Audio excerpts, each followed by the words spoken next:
Welcome, everybody. Good morning. I have to say I'm pretty happy, even though I miss seeing all you guys in person. I'm pretty happy today. It's a bit stormy out that I didn't need to travel to join you, and you guys can all sit in the comfort, hopefully, of your home or office to join us. Welcome to the 7th Annual California Coastal Wildlife Disturbance Symposium.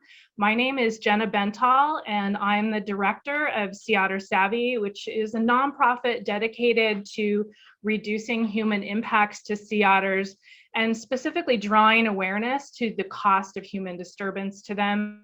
I speak for all of the summit organizers, symposium organizers, in thanking you for attending today, for joining us.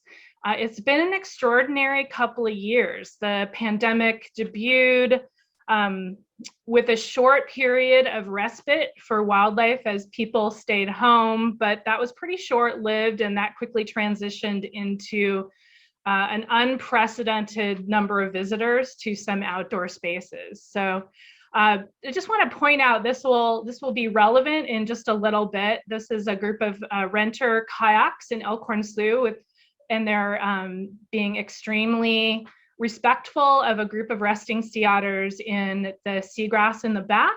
And just want to note, these are Monterey Bay Kayaks renters. So they've gotten a really great orientation from the staff at Monterey Bay Kayaks. And my reason for bringing that up will make sense in just a little bit.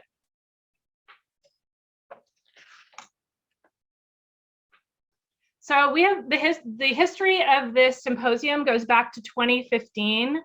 And it was a small meeting of Central California coastal professionals that really just wanted to join forces to centralize messaging and to work together to reduce human disturbance to wildlife and to really bring it to the forefront of people's awareness as an issue. Last year's virtual meeting brought us together for the largest group yet. And this year we're doing another virtual meeting. And this is from last year. Cara and I don't get to sit next to each other this year, which is kind of sad, but we can still see each other. We're still good. And so we've now reached beyond the borders of California and beyond the borders of the US, and we have an international speakers and attendees. So thank you very much for everyone for making this a great event every year and bigger and better every year. So the Respect Wildlife Group is a group of agencies, organizations, non-governmental organizations, individuals, education. It's the birth child of the first symposium back in 2015. The Respect Wildlife campaign makes its official debut this month. It began as an idea when one of the first meetings, breakout group workshops, sought to join efforts to create a statewide campaign. And there's a lot of work behind this project, and I'm ecstatic to settle in for our first talk today by Gigantic Idea Studio to see how far we've come, and they'll be introducing you to our campaign that's been just getting started. And this should serve as a promotion for tomorrow's workshops. We have some really great workshops, 2 of them tomorrow that you can join. And this is just a perfect example of how what you do in these workshops and breakout groups can really make a difference and have long-term ramifications. So we hope you will join those workshops. They're going to be really cool. I'm really excited about them, and I know Cara is too. So I'm going to go ahead and get us started with our first speaker. I alluded to this already, and I'm super excited to hear from Lisa Duba from Gigantic Ideas Studio. Lisa is principal and founder at Gigantic Ideas Studio, a marketing firm specializing in the promotion of environmental programs and behaviors. And Lisa, you can go ahead and share your screen and put up your first slide now. Okay, it's going to take me a bit to get all the displays going right here, so hold on. Lisa has combined her training in community-based social marketing together with her design skills to create engaging campaigns. She's worked in water pollution prevention, recycling, composting, and now wildlife conservation as part of the Respect Wildlife campaign. Thank you so much for sharing with us today, Lisa, and I'll let you go ahead and get started. Great, thank you, Jenna. Well, it's been a year since we presented the strategy for an inaugural Respect Wildlife campaign. So I'm happy to be here a year later to show you where we're at with it. The campaign officially launched in mid-October, and I'll just take you through all that we've accomplished in the last year. So for people who may not be aware, Respect Wildlife campaign is an awareness campaign targeting key disturbance behaviors. And our team did secondary research and worked with the Respect Wildlife team to identify key disturbance behaviors to tackle in an advertising awareness campaign. And those included touching and taking, feeding, approaching too close within the context of viewing wildlife, but also selfies. Also flushing and litter. So here's the creative concept that we went through a couple of iterations of different concepts, and the group landed on this concept. We tested 2 different creative concepts, and this one tested better in terms of people understanding our message and general liking the look and feel of the campaign. So I'll give you a second to kind of look at these, but they are, each of these 6 meme graphics represent one of those identified disturbance behaviors that we just talked about. And we use this meme format to show, and using humor to show the contrast between what a human might see and what the perspective might feel like to wildlife or seem to wildlife. So taking some artistic liberties with what wildlife can see and feel. Oops, sorry about that. Okay, the campaign also included the redesigned website. So I invite everyone who hasn't already to take a look at the website at respectwildlife.org, same URL. We have the memes on the homepage. We have a section on wildlife, on how to respect wildlife, which borrows from messaging and guidelines prepared by NOAA. We have a Get Involved page, resources page, and of course, some information about Respect Wildlife itself. Since the campaign was going to largely take place on social media and digital media, we set up Instagram and Facebook accounts for, well, I should say Jenna set them up, and we also are posting on them and using them. It makes it easier for other partners to share content, and it gives a home base for all of the different pieces of creative that we've created. So there are Facebook and Instagram handles. Also invite everyone to find them and like and follow. Now, we know that we were largely focused on awareness, which is just getting the message out, advertising, social media posts. We all know that at the end of the day, that helps with awareness, people hearing and seeing your message. But what might actually change behavior is often engaging with people on site and getting to them at the point of behavior. So we created 2 different engagement activities that volunteers or park staff can use on sites where disturbance may be prevalent. The first one is a wheel game. So I have my employee colleague here, Meyer, who is nicely demonstrating what it might look like set up in a beautiful coastal location, but it includes a tablecloth for a 4x2 table, a wheel game, a spin game here, and a cube. People can spin the wheel who want to play the game. It'll land on a wildlife or other type of a different wildlife, that is, and then they'll get this cube and they have to sort of match the prevention strategy with disturbance prevention strategy with the wildlife. So it's a nice conversation starter and allows volunteers to kind of draw attention and engage people in conversations. The other activity is a display board with our meme poster on one side with some additional messaging. And on the other side would be a dry erase format and markers where people can actually pledge to what they'll do to respect wildlife today.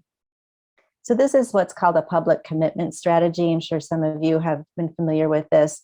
So it allows people to say what they'll do that day, like I will not touch a starfish. And that lets other people see that people just like them are also committing to respecting wildlife. As part of the display, but could also have other uses, we designed 6 different posters, one for each meme. They include some additional messaging, which you can see here, a little bit of humor playing on the concept, but also a couple of different disturbance prevention messages that were also drawn from the website content. So all of this great content is available on the website in the media kit.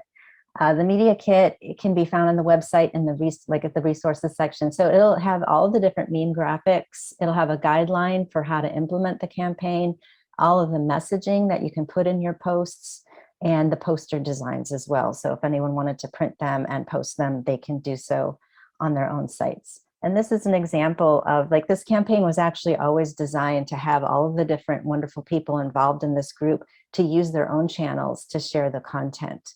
So we have here an example where Morro Bay State Parks posted the otter meme and got 215 little hearts from Instagram and a few comments. So the more this content is shared by different types of organizations, the more it'll be seen.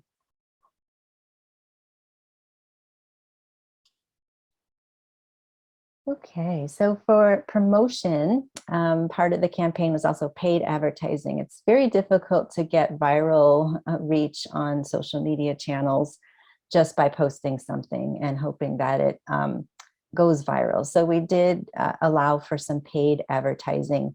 This digital promotion budget was about $5,000, and it included Google display ads, Google text ads, a Facebook boosted post, and an Instagram boost. So I'm going to take you through all of the different types of creative and show you, the campaign's not quite over, so there isn't a whole lot of analysis done yet, although we do have some interesting things to share. So I'm going to just share with the results that the ads have gotten so far. The first one were text ads, and these were geo-targeted to California. Popular keywords on these ads were dog, animals, beach, wildlife, and the goal was for people to click through to the website. We ran that from October 14th to the 31st, and so you can see the results here. My next few slides are a lot of numbers and tables, and I think I won't read every number on every slide. Our final report will contain all of the different metrics that we used to measure success or reach. So here you'll see we're talking about how impressions are how many times the ad was shown, clicks are how many times the ad resulted in somebody clicking through to the website, and then those two numbers give us a click-through rate. We can see the total costs we spent and a cost per click. So those are some of the different metrics that we look at. So and these are examples of what search ads look like. I'm sure you've all seen them. When you Google something, a bunch of things come up. Some of your results are sponsored, and that's where our ad would be. So the top performing ad is at the top here: going to the beach or coast, protect your pet and wildlife. So that we got about 13,000 impressions on that, 168 clicks. So and then it goes down from there. Great. So the next media buy was for display ads. So Google just changed its format and how they'll allow advertising. So we had thought we would have animated ads, and our ads would sort of be in motion, but they don't allow that anymore. So we did a static ad. It looks like this, and it's headlines and images, and Google will combine them and then show the ads on different sites that allow advertising. So this was the top performing ad for the display ad, with 167,000 impressions, over 2,000 clicks, 2,300, almost 2,400 clicks, and a click-through rate of 1.42%, which is a little bit higher than average. So it was a good performing ad. Here's another example of the next most successful was our otter, stay back, you're scary. So what's nice about these ads is you get a headline, but you also get a little bit of opportunity to give a little bit of detail on your message. So this one, over 133,000 impressions, over 1,700 clicks, a click-through rate of 1.32%. The next ad looked like this. Again, Google has different formats that they decide how they'll present it, because they have an algorithm that's trying to get the best results, okay, apparently. So this is the flushing ad, the next most successful. And our touching ad.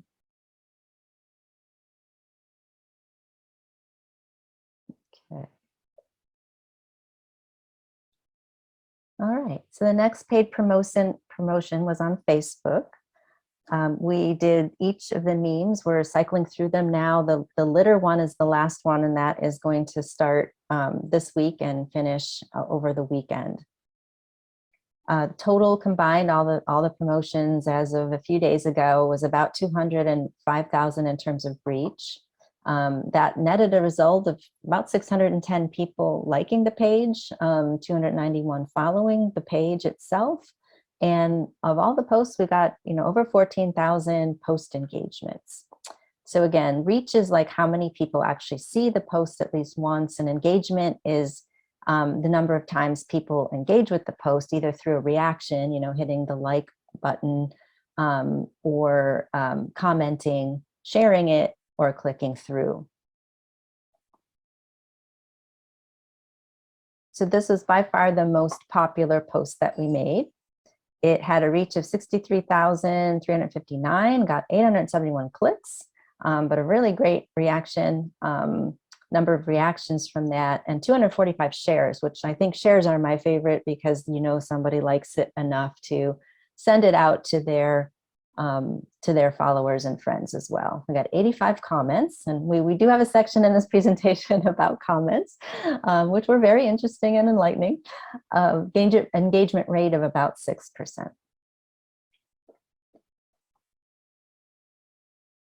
Okay, the next most popular here was the feeding ad. 38,000 reach, 557 clicks, 268 reactions, 120 shares. So we had 81 comments on that and a 9% engagement rate. So a little bit more engagement happening there. Yeah. So our C-Star ad reached about 34,000 people, 484 clicks, 567 reactions. So although this reached fewer people, we got higher reactions than the previous ad, 115 shares, 118 comments. So this is the first ad we ran. So I think it's very interesting that it generated a lot of comments, 6% engagement rate here. Flushing ad, another one that generated a lot of discussion. 27,000 people, or almost 28,000 people reached, 638 clicks, 256 reactions, 56 shares, but a pretty high, again, a higher engagement rate compared to the others. Okay, so we did experiment with boosting the posts separately on Instagram. I don't know how many people are familiar with social media, but Facebook and Instagram are both owned by Facebook. And you can often run an ad on Facebook. It's supposed to be placed on Instagram, but we weren't finding that happening very much. So we did just try to boost the post separately just to Instagram. And the results here were that it reached another almost 10,000 people, which is great. 153 likes just on Instagram, 29 clicks. Instagram isn't set up so much to click through to other sites, but so we expected this to be fairly low here. 25 shares, 3 comments, a much lower engagement rate than Facebook. Okay, I'll close out the presentation with some comments, highlights from the comments. These are our guidelines that we follow and Nancy has put together for us, and you'll hear more about them at the workshop tomorrow. But when working with comments, we keep in mind that comments and shares are a good thing, and engagement is really our goal here. And as a posting account, you don't necessarily want to sound offensive or even dominate the conversation. Ideally, others reading the comments would reply to other commenters, and we definitely saw that happening. We have a policy for when to block or delete comments, and be prepared to adjust that as things go. So for this campaign, we decided, of course, anything abusive, threatening, or harassment would be hidden. But we would also try to respond to anything that's really, really, misinformation that really should be corrected. Keep in mind also, these comments we got are data points, and this campaign was a bit of a pilot. We wanted to know how people reacted to the message. Was it effective? Are people understanding it? and is it getting attention? So I can definitely say we think it's getting attention. So that's great. You know, and then we can think, when we look at the final report, we can think about altering any messages to either get more traction or even to provide clarity on the messaging. The last recommendations is, if you feel you should respond, be non-judgmental, and try to link them to other trusted sources. So our comments, we kind of put them in a couple categories to highlight it here. So there were the smart alecky, politicizing, you know, humans are number one, so I don't really care about your message kind of thing. So, you know, someone says, I don't care how birds feel, you poop on my car, and now we're at war. And this is about the Flushing ad. Such liberal nonsense. And, you know, that's why man is top of the food chain. So, you know, there were a few like that. We definitely had people approving our message, reiterating our message, supporting it. You know, someone saying, excellent and very necessary reminder, we're all responsible, and especially for animals who live in the ocean and the land, you know, keep a safe distance and remove litter. So that was a nice message. Another person who had led kayak tours and was validating that people get too close and saying she had to always remind them to back off. Which is nice because that's coming from someone other than us who's saying our message is true. Another funny, the otter one generated a lot of funny comments because of the costume. So there were a couple of Star Trek references, and here's one here. Yeah, so yeah, this, and then justifying or in denial. A lot of people who say, you know, otters, that wildlife knows who we are and what we are, and they're not afraid of us kind of messaging. So, you know, otters know what other animals, including people, are. We humans are of this world just like any other animal. This feels like just another inadvertent or otherwise attempt at separating us from the natural world. But then someone came back to adjust that, or respond to that, and said, you know, you wouldn't be intimidated by a giant floating above the water, baring its teeth, waving its arms, and getting closer. So also found a lot of literal minded comments. And I think we knew that going in. When you have an ad concept that's sort of metaphorical or taking a little bit of artistic liberty, that some people are just very literal. So there were a lot of comments, like on the starfish ad, for instance, saying that, you know, that they can't see. You know, either starfish have really good sight, or you people think we're all easily tricked idiots. So I think some people thought we literally were saying that the starfish could see like that, or that people look like monsters, really. Yeah. This is an example of when we did respond with a lot of people being in denial that, yes, I think this was on the otter ad, where, you know, the otter that was shown in our ad is a disturbed otter. It is staring, and that's one of the ways that otters show disturbance. And people just didn't want to believe that just looking at you was a sign that the animal was disturbed. So we tried to respond to a lot of that misinformation that animals show stress and fear differently than people do. Fidgeting, aggressive avoidance, and fleeing are universal signs of disturbance. And this comes from the NOAA guidelines. So, that didn't work out all the time. Someone said, yeah, well, too bad, let them go to a psychiatrist. So we have to have a thick skin, which I learned very quickly. Tried to be very thick skinned when monitoring these comments. And really, that's all I have to talk about today. I don't know if anyone has any questions. I see the chat, but I can't see the chat when I'm sharing. So I'm going to stop sharing. And yeah, does anyone have questions, or how are we handling questions? Kara's going to be monitoring the chat box for questions for you. And I wanted to remind everybody that Nancy Roberts, who works with Lisa on this campaign with the Gigantic Idea, will be part of our social media panel in tomorrow's workshop number 2. So you'll get to hear a lot more and discuss the outcome of this campaign and what she's learned. And I know what you said about thick skin was definitely a good tip, because I set up these accounts, I was receiving alerts for each of these. Oh God. Eventually I had to turn that off, but you pointed out a really good thing, and that's that one of the things we were really trying to breach with this campaign was the echo chamber that we all work in with our own social media accounts and the people that we talk to and regularly and who are probably attending this symposium today. And so I think that those comments are a really, really good sign that we're reaching the people that we actually need to reach. So I see it as a positive, even though sometimes it's a little hard. Well, also, I think generating the comments just shows that people didn't just scroll by the ad too. So they took some time to engage with it. And the number of shares was very encouraging. So I think it's definitely, one of the goals, which I didn't reiterate at the beginning, was to get attention and give people an aha moment, or, at least get them to look at the message. So I think our ads, I can say we're successful at that. I want to share, Ariel Hunter has a comment. She says Facebook can actually give you a breakdown of positive versus negative responses on all your posts. It's definitely useful for identifying common misconceptions on controversial campaigns or posts.